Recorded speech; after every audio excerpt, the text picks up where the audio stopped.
Welcome to week 7, everyone. This week, we're going to be talking about section 4. Hopefully you all got your section 3 turned in, your financial statements, and notes page this past Friday. But we're going to keep plugging on away and work on the last section of the business plan. Now, if you click on this section 4 module, you'll see the lecture link, the PowerPoint slides that I'm about to go through with you, and also the rubric points we'll be going off of. So let's get started here. Okay, so like I mentioned, section 4 includes the funds required section for startup, the exit strategy, and the executive summary. So funds required. This is the dollar amount needed to get the enterprise started. So remember when I had you write down all your startup costs in your financial statement in that other tab I made?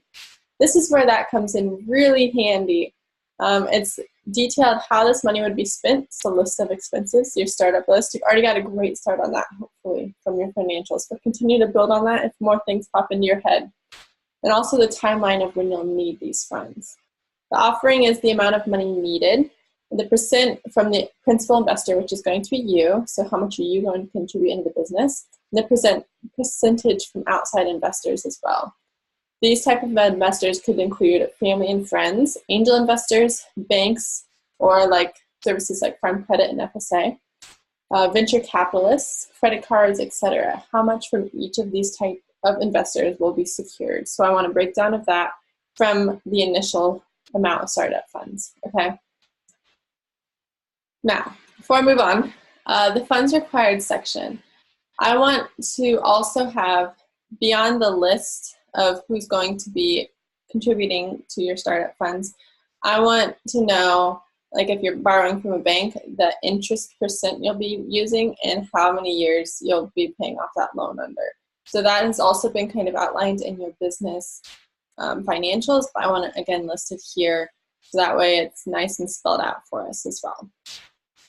Okay, so also when you borrow from other type of investors, whether you're going to be paying them back in a certain amount of years with interest, whether they'll be getting commissions from sales, how that sort of structure looks like with paying them back their money they invested or earning money off the business that they helped create through their investment. So exit strategy. Even though it sounds weird to be planning an exit strategy when you're just planning the start of the business, a lot of investors really put a lot of credit into you thinking through an exit strategy. So you'll know when to get out if it's not going well. It's in the plan. You've thought about it. So these are options for getting out of the business. You could sell it to a family member down the road. You could sell it to an outside investor or business owner. Close after X years of operation if that applies to you. Sell to a larger firm if that's your goal, to be incorporated by someone like John Deere. Royalty income, or identify a person who will take over the firm like an employee down the road. If you want to keep this family in the business, say as much. So both the funds required and exit strategy section should be combined into one page. Remember, this final business plan can only be 10 pages long. So it's important we keep things short, concise, and just to the point. So this whole, what we're working on now, should only be 1 page total because it's a rather small part of the plan.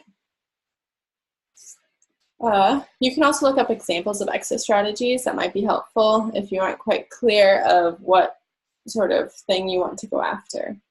But the executive summary, I have seen a couple of these roll in already, but your executive summary just needs to be 1 page tops, and it's sort of a synopsis or abstract of the business and what it solves for people. It needs to be obviously concise since it's only a page and it's a summary of your whole plan.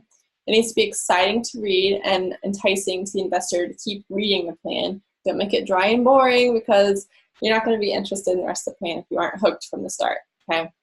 It needs to include the reason for the business, the why behind it, how the business solves problems and how it's unique to the market, some competitive advantages that you'll further explain later.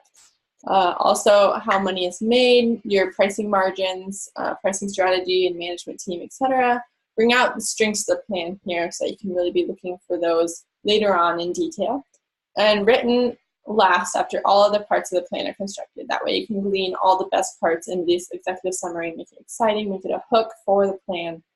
remember in English class, middle school maybe, when you had to write a 3-paragraph paper with the hook at the beginning and the introduction? That's kind of like the executive summary. That's the hook into the business plan. Get people excited and interested.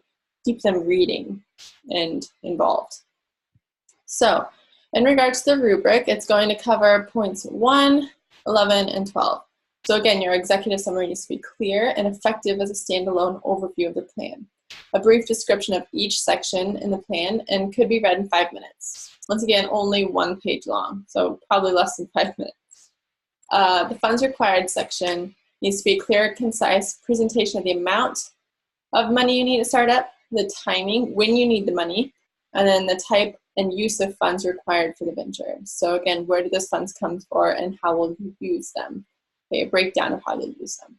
And also the offering. It needs to clearly articulate the proposal in terms of investors. Again, the number of years loaned, the amount of time you'll pay it back, the interest percent, how you'll pay it back, that kind of thing, and identifies what entrepreneur is seeking from debt and or equity. Investors states how much equity will be given up in return for investment capital, again, if that pertains to you. Presents a realistic assessment of the return on investment potential, if that pertains to you, and also presents an appropriate deal structure and possible exit scenarios. Okay, and then also the offering. It needs to clearly articulate the proposal in terms of the investors. So if those are banks, again, the amount of years you'll be paying the loan back through, and then the interest percent as well.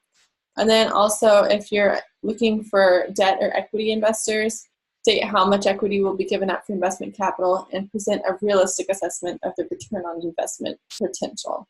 Okay, this won't apply to many, but it could apply to some. So kind of a Shark Tank type deal there.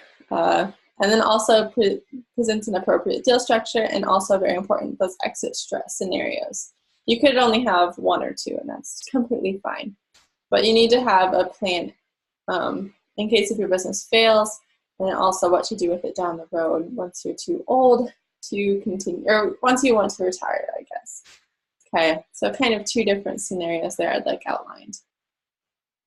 So with that, go ahead and submit it here on the assignment tab. It's for 10 points, and it's due October 5th, which is this Friday. So it's important to get working on it very soon. So you get a great executive summary written, and also that page on the funds required and the exit scenarios or exit strategy. So with that, let's quick outline before I let you go. Quick outline what's coming up. Okay, so this week is section 4, again, due Friday. Next week, you're going to be working on compiling your final business plan. So by next week, I'll have all of your different sections graded, get feedback to each of you on each of the parts, and that way you can work on compiling them, working to really make them cohesive together, fit in that 10-page limit, and also work on incorporating the feedback I give you and other people give you along the way to make a really good final business plan. That'll be due next week. We have a financial lender assignment coming up where you'll go out and talk to different investors, whether that's bankers or loan officers or anything like that.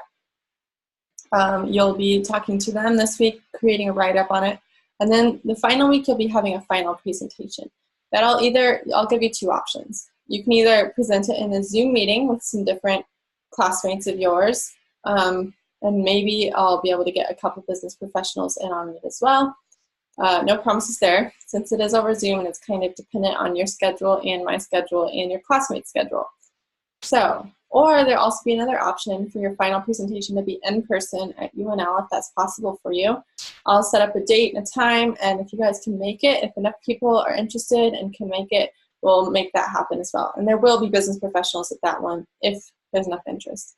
But be watching this week. I'll send out an email of when I have a couple possible dates lined up, either this week or early next week, on when that final presentation could be. That's the one I would suggest doing if it is at all possible, because you'll get the most and best feedback in person from me and those other business professionals. But that's just kind of a look at what's left in the course. We are wrapping up pretty quickly, but there's some really important milestones to hit on the way there too. So again, once again, if you have any questions, please let me know. I'll be more than happy to meet with you, talk with you, email you back, text you back, anything that works. So thank you all and have a good week.